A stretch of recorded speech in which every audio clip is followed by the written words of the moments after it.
যুক্তরাষ্ট্রে নির্বাচনী সমাবেশে বন্দুকধারীর গুলিতে আহত হয়েছেন সাবেক প্রেসিডেন্ট ডোনাল্ড ট্রাম্প। এ সময় নিরাপত্তা কর্মীদের গুলিতে হামলাকারী ও এক সমর্থক নিহত হয়েছেন।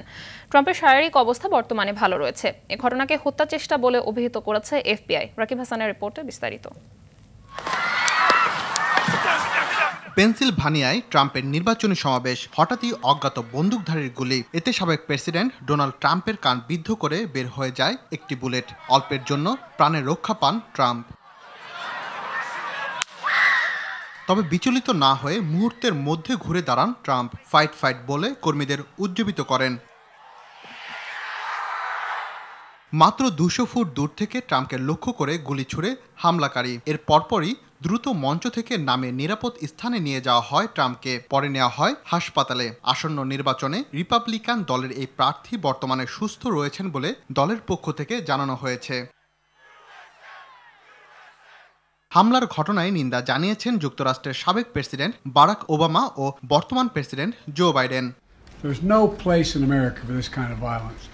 আমেরিকায় এ ধরনের সহিংসতার কোনো স্থান নেই। পেনসিলভানিয়ায় সহিংসতার ঘটনায় সবার নিন্দা জানানো উচিত। আমরা এ ধরনের ঘটনা মেনে নিতে পারি না।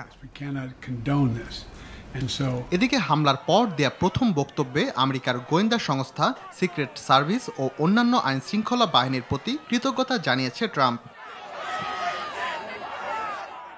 আগামী নভেম্বরে হতে যাচ্ছে মার্কিন প্রেসিডেন্ট নির্বাচন। তার আগে এমন হামলার ঘটনায় বিশ্ব নেতারাও নিন্দা জানান। রাকিব হাসান, RTV।